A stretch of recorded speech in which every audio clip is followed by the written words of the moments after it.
Hallelujah. Bwana Yesu asifiwe.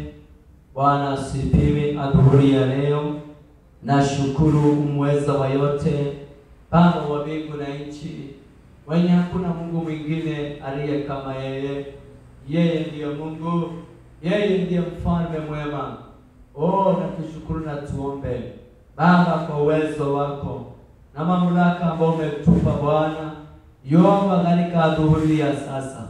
Wewe ndiye Mungu, uabudiwe, usifiwe Bwana. Tunapolisikia neno lako, wewe ni Mungu na hakuna mwingine aliye kama wewe Bwana. Twalitakasa neno lako Bwana, naye masikio yatakayoisikia Bwana Jehova Mungu, na wote Bwana watakaotazama Bwana Jehova injili yako wakasaidiwe nawe, kwa kuwa wewe ni Mungu. Pokea sifa Mwokozi wetu, hakuna kama wewe Baba wa mbingu na nchi. Tunaomba na kuamini. Na wasalimia wote katika jina la Yesu. Asante kwa nguvu za Bwana, kwa madhabahu ya saa hii ya saa 7 lunch hour, word of the lunch hour ambayo Mungu ametupea kwa uwezo wake na kwa mamlaka yake, ili tukaweze kulisikia neno la adhuhuri ya leo. Baba Bwana natunenea, naomba tukanipe masikio yako, kanipe macho yako, ili Mungu akatutendee mema na makubwa, kwa kuwa yeye ni mwaminifu. Na tutalianza na katika kitabu cha Luka, ayake ni 8. Luka ni 8 na mstari wa 40. Luka ni 8 na mstari wake ni wa 40. Luka ni 8 mstari wake ni 40.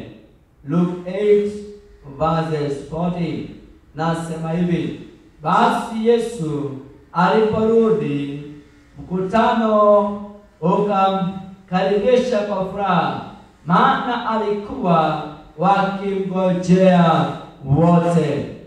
Na tazama, mtu mmoja akaja, jina lake Yairo, naye ni mtu mkuu wa sinagogi.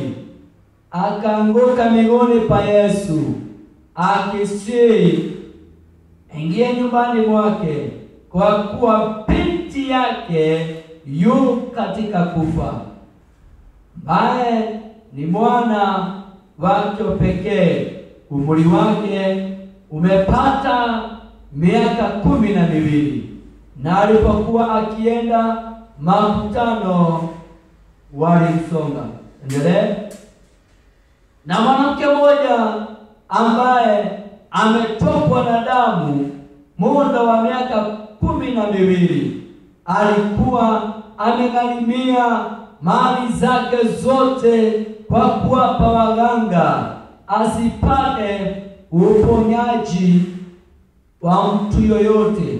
Alikwenda nyuma yake, akauza upindo wa vazi lake, maana hiyo katika damu ya kwake kulikoma. Yesu akasema, ni nani aliyenigusa?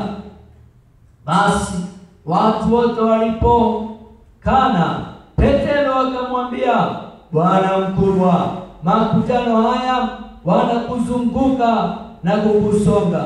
Yesu akasema, mtu alinigusa, maana naona ya kuwa nguvu zimenitoka. Yule mwanamke alipoona ya kwamba hawezi kustika, akaja, akatetemeka, akaanguka mbele yake, akamweleza mbele ya watu wote kwa sababu yake ya kumgusa na jinsi alivyopona mara. Akamwambia, binti, imani yako imekuponya, enenda zako kwa amani. Tunatangaza huyu Yesu alikuwa anakwea ili akamwombee binti yake Yairo. ni safari. Maana yeye walikuwa wanajua ya kwamba nikimuita Yesu, nikimuita Yehova, mambo yote yatakuwa sawa.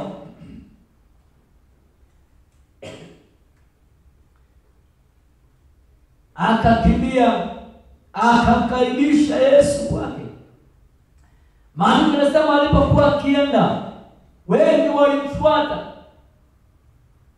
na wengi wakawa ni watu wengi, kundi kubwa la watu